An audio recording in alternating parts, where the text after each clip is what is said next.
Bene data, hari igihe ugirirwa nabi n'abakwifuriza inabi, bakabona uko bukeye urarokotse, bakabona uko bukeye ubayeho, bari bazi uko utari uwo kubaho, ariko bakabona ikurwanirira, ihora ikurwanira uko bifuza kuzamera, bakabona urabisimbutse, ntibabona ariko ubaye, kubera yuko dufite Imana iturwanirira, bagahora biteze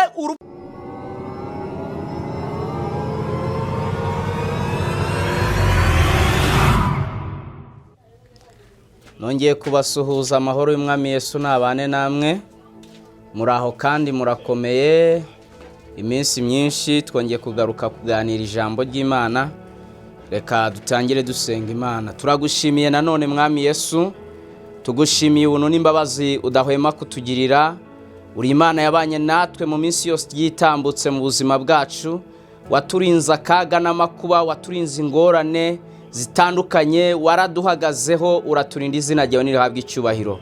Tugushimiye ko uyu mwanya wongeye kutwemerera kugira ngo tubashe guhagarara imbere y'iyi kamera ndetse n'iyi mikrofone, kugira ngo dutangaze inkuru nziza y'ijambo ryawe mu mitima n'amatwi y'abashaka gutegera amatwi kumvira ijambo ryawe.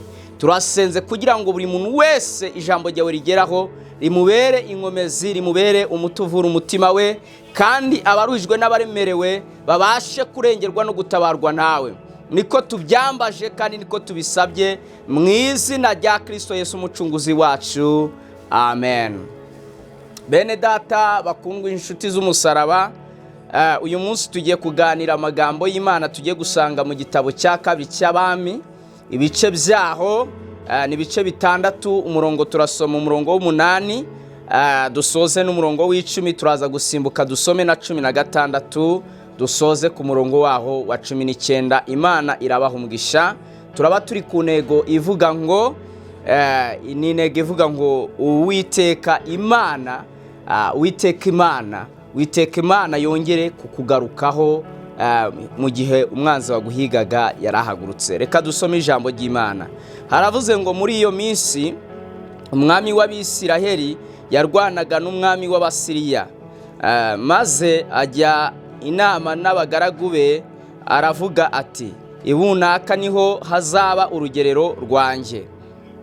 Ariko uwo muntu w'Imana agatuma ku umwami w'Abisiraheli ati, wirinde guca ibunaka, kuko ariho Abasiriya bamanuka kugutegera.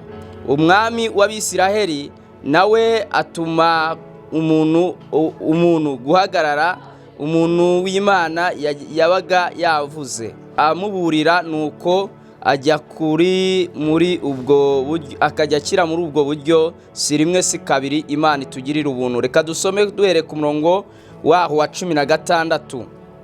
Haravuze ngo, aramusubiza ati, witinya, kuko abo turi kumwe ari benshi kuruta abari kumwe nabo. Nuko Elisa asenga ati, Uwiteka, ndakwinginze, humura amaso arebe.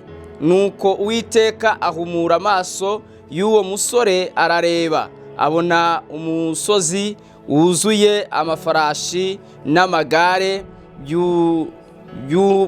y'umuriro bigose Elisa. Maze ingabo zigeze iyo, Elisa yinginga Uwiteka ati, ndakwinginze, huma amaso y'izi ngabo.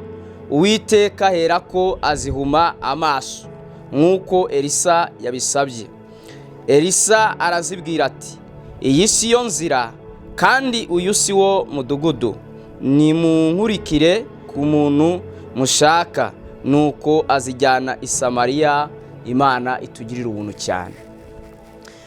Twongeye kunezererwa Imana y'agakiza kacu, Imana iba mu ruhande rwacu, Imana iturinda mu buryo bugiye butandukanye bukomeye.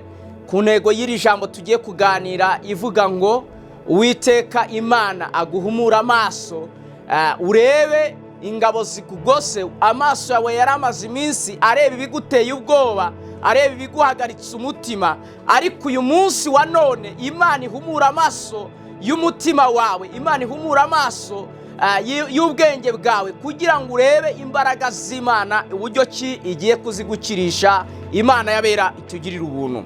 Dusomye amagambo ahangaha dusanze hano mu gitabo cya kabiri cy'Abami mu bice byaho 6 duhereye ku murongo w'8. Bibiliya itubwiye amagambo meza kandi akomeye arimo aturemamo ibyiringiro, kabone nubwo dufite intambara zitandukanye, dufite intambara z'uburyo butari bumwe, ariko dushimira Imana nyiri igihugu tujyamo kuko ari Imana itureberera kandi Imana iturwanira, ituba hafi, ntago iba kure y'ubuzima bwacu. Mwene data mukundwa, nshuti y'umusaraba, wowe unegeye amatwi kugira ngo twumve icyo Imana ivugana natwe binyuze mu ijambo, nagira ngo ngutangarize, kabone nubwo uri guhura n'intambara z'uburyo butari bumwe, ukaba uri guhura n'ibibazo by'uburyo butari bumwe, ukaba uri guhura n'ingorane z'uburyo butari bumwe, nagira ngo ngutangarize ngo turi kumwe n'Imana. Imana iturengera, Imana idufasha, Imana ituba hafi, Imana iturwanirira mu kaga kose ndetse no mu ngorane zose duhura nazo. Hano dusomye ijambo ry'Imana riratubwiye ngo mu gihe umwami w'Abisiraheli yarwanaga n'umwami w'Isiriya, ngo bahoraga bahanganye barwana, noneho ngo umunsi umwe ngo Abisiriya bajya inama n'abagaragu be, umwami w'Isiriya ajya inama n'abagaragu be, ngo bajya inama, arababwira ngo ibunaka niho nshaka hazaba urugerero rwanjye. Hari igihe mu buzima bwawe bwa buri munsi Satani cyangwa se abadayimoni cyangwa se n'ibindi bibazo bitandukanye byigabiza ubuzima bwawe kugira ngo bikugire ingaruzwa muheto yuko byifuza, ariko dushimiye Imana ko ari Imana itureberera, kabone nubwo hari ibyifuza kudutwara uko bishaka bikwiriye kudutwara, ariko Imana iba hafi yacu, Imana idutabara, Imana iturengera, ntabwo ijya iba kure y'ubuzima bwacu, ihora itubereye maso kandi ihora iturwanirira uko bwije nuko bukeye. Imana yacu itugirira ubuntu. Bibiliya ivuze ngo iki? Bibiliya iravuze ngo nuko uyu mwami w'Isiriya ajya inama n'abagaragu be, arababwira ngo noneho nshaka kugira ngo ibunaka hahinduke urugerero rwanjye, hahinduke ahantu hanjye. Ni kumwe umunyazaza akakunyaga amahirwe yawe, akakunyaga ibyishimo byawe, akakunyaga amahoro yawe, ariko Imana ituba hafi ikaturwanira no mu gihe tutazi, cyangwa ikanaturwanira tunabizi, kubera yuko Imana yacu nijya iba kure yacu. Bibiliya iratubwira ngo nuko umuntu w'Imana, uyu muntu w'Imana ni umuhanuzi bita Elisa, ngo arangije amenya amakuru y'ibyo Abisiriya bibwira kugira gute, kugira umwami w'Abisiraheli. Shuti mwene data, dufite utubera amaso, dufite umuntu utwitaho, dufite umuntu utureberera uko bwije nuko bukeye, kabone nubwo umwanzi aba yahagurutse kugaba ibitero byo kuturwana, ariko dufite umuntu utubera amaso kugira ngo aturwanirire. Bibiliya ivuze ngo iki? Ngo nuko uyu muntu w'Imana Elisa ngo yarangiza akajya aburira umwami w'Abisiraheli, akamubwira ngo uramenye ejo ntuzaca ibunaka, kuko Abisiriya niho bamanukira kugira gute, kugutegera kugira ngo bakwice. Haleluya! Ndagira ngo mutangarize mukundwa nshuti y'umusaraba wa Yesu, dufite umwuka w'Imana utubamo kandi utuba hafi ndetse utureberera, utubera amaso isaha ku isaha, igiye ku munota, ndetse akatuburira no mu ntambara tugiye guhura nazo, no mu ngorane tugiye guhura nazo. Ndagira ngo nkubwire ngo humura, nubwo waruhuye n'ibyo byose, ariko hari itureberera, hari itubera amaso, hari iturwanirira, hari ituvugira. Imana yacu itugirira ubuntu cyane. Ngo nuko Elisa akajya aburira umuntu w'Imana, akaburira umwami w'Abisiraheli, akamubwira ngo ibunaka ntuzahace, Abasiriya barahagutegeye, bashaka kuba ariho bakwicira, ariko ntuzahace. Amakuru yabo nayamenye, ari kubera mu murere wabo nayamenye. Nuko ngo akajya ahora amuburira. Mukundwa mwene data, iyo ubaye bugufi n'Imana, iyo ubanye n'Imana ukaba bugufi bwayo, Imana irakureberera ndetse ikuburira uko bwije nuko bukeye furutopu, kubera ko Imana yacu irihagije. Ngo nuko akamuburira, biraba ngo nuko akajya akira muri ubwo buryo. Imana yacu itugirire neza cyane. Ngo nuko umwami w'Abisiraheli nawe ngo agatuma y'umugaragu kujya gutata no kumenya niba koko ibyo umuntu w'Imana yamubwiye niba ariko kuri. Shuti, nagira ngo ngutangarize, hari igihe wibaza iby'umwuka w'Imana kuburira, yaba anyuze mu bahanuzi, cyangwa se anyuze mu nzozi, cyangwa se anyuze mu ijambo ry'Imana, jya ubigenzurisha ubwenge bw'umutima wawe, urebe koko niba ibyo urimo kubwirwa bihwanye n'iby'igihe uhagazemo. Umenye ukuntu umwami Yesu akuberera amaso ndetse agucungira, akakubera umutekano w'uko bwije n'uko bukeye. Imana y'abera itugirira ubuntu cyane. Ngo nuko akamutumayo ngo uwo muntu w'Imana, uwo mugaragu yatumye ngo yaza, akamubwira yuko ibyo Elisa yamubwiye ariko kuri. Biravuga ngo nuko akajya akira muri ubwo buryo, ngo si rimwe ndetse si kabiri Imana yacu ihora imuburira. Nagira ngo nkubwire ngo Imana ikuburira, Imana ikubera amaso, Imana ikurwanirira, Imana ikuvugira, ntabwo ari rimwe cyangwa kabiri gukijije. Imana ihora igukiza, nubigarutse kugukiza. Si rimwe yagukijije nanone igarutse kugukiza, si rimwe yagutabaye nanone igarutse kugutabara. Imana ihora ikubereye maso. Imana y'abera itugirira ubuntu cyane.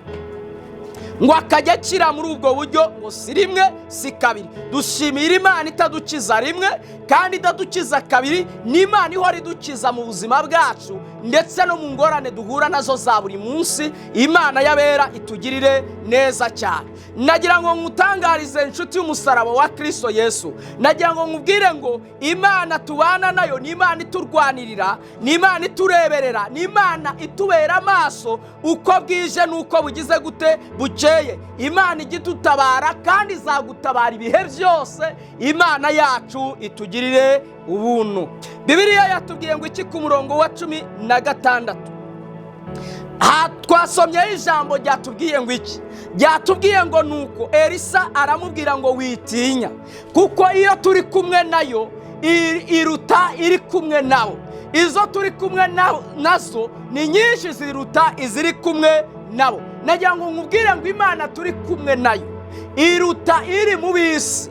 Imana yacu itugirire neza. Imana igutabara, Imana ikurengera, Imana ikuvugira, Imana ikurwanirira, iruta iri mu bisi, kuko ni Imana yihagije mu mbaraga zo gutabara abatagira gitabara. Ni Imana yihagije mu mbaraga zo kutuvugira mu gihe tutagira umuvugizi. Imana y'abera itugirira ubuntu cyane. Bibiliya tubwira ngo nuko Elisa arasenga, kuko iki gihe ni umugaragu we Gehazi yari asohotse asanga ingabo z'Abasiriya zamaze gugota uyu mudugudu bita Datani. Bibiliya tubwira yuko iki gihe umwami w'Abisiriya amaze kubona yuko umwami w'Abisiraheli uko ashaka kumufata atari kamufatishije, yateranyije inama, abaza abagaragu be, arababaza ngo none ninde muntu muri mwebwe utanga amakuru akaburira umwami w'Abisiraheli ko tumuteze igihe kinini kugira ngo tumugirire nabi, yarangiza akaducika nitumufate ninde udutangira amakuru? Bene data, hari igihe ugirirwa nabi n'abakwifuriza inabi, bakabona uko bukeye urarokotse, bakabona uko bukeye ubayeho, bari bazi uko utari uwo kubaho, ariko bakabona ikurwanirira, ihora ikurwanira uko bifuza kuzamera, bakabona urabisimbutse ntibabona ariko ubaye, kubera yuko dufite Imana iturwanirira. Bagahora biteze urupfu rwawe, bagahora biteze ibyago byawe, bagahora biteze amakuba yawe, ariko bakabona Imana umuvugizi irakuvugiye, urarokotse kandi ukarokoka atari rimwe babikoze, ukarokoka atari kabiri, bahora babikora, ariko bakabona uhora urokoka kubera yuko ufite Imana ikurwanirira. Noneho ngo babaza amakuru, baravuga ngo ninde muntu utanga amakuru y'ibyo twakoze kugira ngo uyu muntu atagwa mu gico twamuteze? Imana igusimbukije ibico byinshi kugira ngo utagwa mu bico byabo. Imana ikurokoye impfu nyinshi kugira ngo udapfa izo bakwifurije kuzapfa. Imana igutabaye mu buryo bwinshi kugira ngo udagwa mu makuba bahoze bagutega. Imana igiturengera, Imana itugirire neza. Umwanditsi w'igitabo cya Yobu ibice byaho 5 umurongo waho wa 11 bireba ngo Imana ishyira hejuru aboroheje, ngo ndetse ababoroga ikabashyira mu mahoro, ngo yica imigambi y'abincakura kugira ngo amaboko yazo adasohoza imirimo yazo. Nshuti mukundwa mwene data, hari igihe Imana igifata imigambi y'abincakura, yarangiza igafata amaboko yazo imirimo yazo n'ibigisohoze ibyo yitumwe ku buzima bwabo. Iyi Mana ikwiriye gushimirwa full stop igihe cyose, kuko ni Imana igutabarika kurengera iminsi yose iyabera itugirira ubuntu cyane. Uyu murongo wa 13 w'iki gitabo cya Yobu bice 5 biri umurongo wa 13 turavuga ngo Imana itegera abanyabwenge mu buriganya bwabo, ngo inama z'abincakura ikazubika. Hari igihe Imana ijya yubika inama z'abincakura bakugiriye inama zo kukugirira nabi, ariko Imana yo mu bubasha n'imbaraga zayo yarangiza igafata inama z'abincakura ikazubika, ikazihindura ubusa, ndetse n'izisohoza icyo zari zigambiriye gusohoza. Imana ikurengeye igihe kinini, Imana ikurengeye iminsi myinshi, Imana igutabaye igihe kinini hari ibikwifuriza kukugirira nabi. Imana itugirire ubuntu cyane. Ni nako n'umwami w'Abisiraheli yahoraga akira Abisiriya bamuteze igico, ariko Imana ikamusimbutsa. Bibarisha umutima, bibaza uburyo ki ibyo bakora byose bihinduka zeru, kandi babikoze babigambiriye, ariko bakabona arakize, ngo bituma bateranira kubaza ngo ninde ubikora,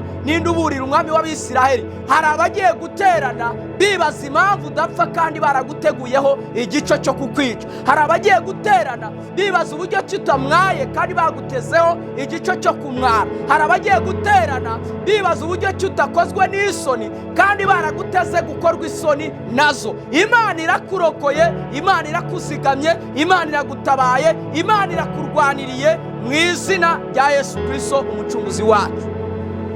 Bibiliya yatubwiye ngo nuko umugaragu umwe w'umwami w'Abisiriya aravuga ngo nta muntu wo muri twe gutanga amakuru, ahubwo mu Isiraheli hariyo umuntu w'Imana, hariyo umuhanuzi. Uwo niwe umenya amakuru yawe, ibyo tuvugira mu murere wawe byose warabimenya, niwe uburira umwami w'Abisiraheli. Ngo nuko umwami w'Abisiriya arabaza ngo none uwo muntu ari hehe?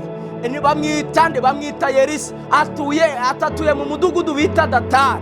Biraba ngo nuko afata ingabo nyinshi ngo n'izigendera ku mafarashi nyinshi ngo zijya gufata Yerisa ngo zimuzane. Bibagirwa yuko uyu muntu w'Imana ajya amenya amakuru yabo mbere yuko anatangira kuyatanga, kuko tubana n'itureberera batabizi, tubana n'itubera amatwi ibasha kutwumvira n'ibyo abantu batugambiriraho.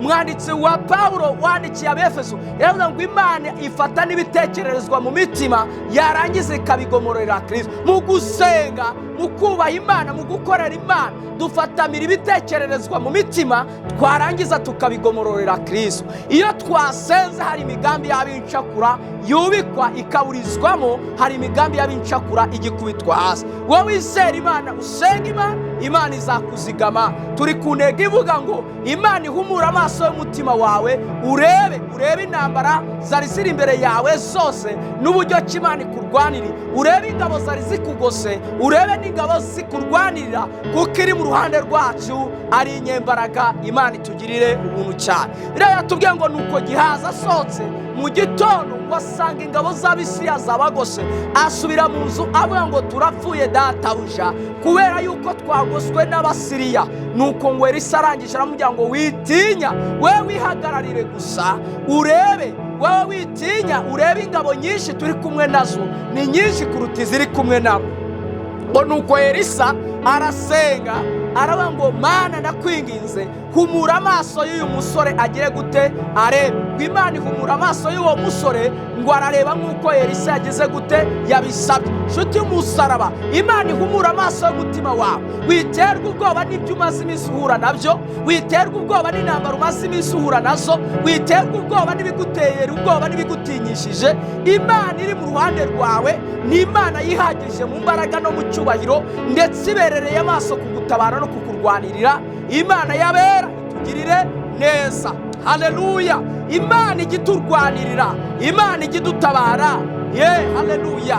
Imana ikidutabara. Dusomye ijambo riratubwiye ngo nuko Elisa ngo izo ngabo zari zimaze kuhagera, ngo nuko Gihazi yabonye ngo ahita abona ingabo nyinshi ziri ku magare n'amafarashi ndetse by'umuriro kandi bigose Elisa. Nagira ngo nkubwire ngo izo turi kumwe nazo ni ingabo zo mu ijuru. Izi zigeze ziserukana, zaraserutse ku gihe cy'umwami umwami w'abayuda, umwami w'abayuda nawe yari yatewe n'umwami w'abisiriya, nabwo Imana yongera kubarwanirira mu gihe abisiriya bari bagose Samariya. Inzara yarateye kubera yuko bari baragose uwo mudugudu, ntawinjiraga nta n'uwasohokaga. Ngo ariko umunsi umwe ingabo ziturutse mu ijuru zica mu babembe bane, ngo bahinduka ikiriri kinini cy'ingabo, ngo abisiriya barirukanka barahunga. Imana ijya ibana natwe mu gihe cyose, Imana ijya iturwanirira no mu bitugose, ndetse bigatinyishwa n'imirindi y'ingabo zo mu ijuru. Imana itugirire ubuntu. Ngo nuko abona ingabo ziri ku magare n'amafarashi kandi by'umuriro, ugoswe n'ingabo z'ijuru. Nshuti mwene data, Imana igumura amaso, urebe ingabo z'Imana, urebe kugira neza kw'Imana, urebe agakiza k'Imana. Umukozi w'Imana Mose niwe wabwiye Abisiraheli ubwo bari bageze ku nyanja itukura, ngo ingabo za Farawo zibatugaritse, ngo nuko barimo bataka batakira Uwiteka. Nuko ngo umwami, uyu mugaragu w'Imana Mose, abwira Abisiraheli ngo mwebwe mwitinya, mwihagararire gusa, muze kureba agakiza Uwiteka ari bubazanire uyu munsi. Uwiteka ari bubarwanirire, namwe mwihagarare. Imana ikiturwanira tuhagaze, tutavuze, mbese Imana ikaturwanira tukabona urugamba turusohotsemo. Imana y'abera itugirire ubuntu. Twasoje ku ijambo ry'umurongo wa 19, hatubwiye ngo nuko Elisa arasohoka, ngo arasenga, arazibwira ngo zihume amaso. Ngo nuko Uwiteka zihuma amaso ku murongo wa 18, nk'uko ngo Elisa yabisabye. Ngo nuko arasohoka arazibwira ngo iyi si yo nzira kandi uyu si wo mudugudu, nimusohoke munkurikire mbereke mbageze kuwo mushaka. Ngo arazijyana zigeze i Samariya. Mwene data mukundwa, nshuti y'umusaraba wa Yesu, nagira ngo nkubwire ngo ibyari biguhagurukiye byose Imana ibihinduye ubusa, ibinyujije mu nzira zindi, Imana ibikuye mu nzira zawe. Inzira zawe ni inzira z'ubutabazi, Imana igiye kunyuramo igutabara. Imana y'amahoro itugirira ubuntu. Nagira ngo nkubwire ngo Imana ihumura amaso y'umutima wawe, ihumura amaso y'intekerezo zawe. Imana irakurwaniriye kandi iragutabaye, irakurengeye, irakuvugiye. Habwa umugisha n'Imana. We waruhuye n'akaga, we waruhuye n'ibibazo, nagira ngo nkubwire ngo humura, ndaguhumurije. Imana iri mu ruhande rwawe. Imbaraga z'Imana zikugose ni nyinshi kuruta imbaraga z'abadayimoni cyangwa se za Satani zakurwanyaga. Turi kumwe n'imbaraga z'Imana. Habwa umugisha n'Imana. Mwebwe mwese mukurikira Isarura 12 TV, nimuhabwe umugisha n'Imana. Ndagushimiye nanone Mwami Yesu, gushimiye kuko uri umwami w'amahoro, gushimiye kujya utudwanirira mu ntambara duhura nazo, gushimiye kujya utubera amaso no mu gihe cy'umwijima, gushimiye kujya uturwanirira no mu gihe cy'akaga n'amakuba. Uri Imana itureberera, utubera amaso. Ngaho bera amaso buri muntu wese uko ategeye amatwi ubutumwa bwiza bw'ijambo, mu izina rya Yesu Kristo umukiza wacu. Amen. Ndabakunda. Shalom cyane. Amen.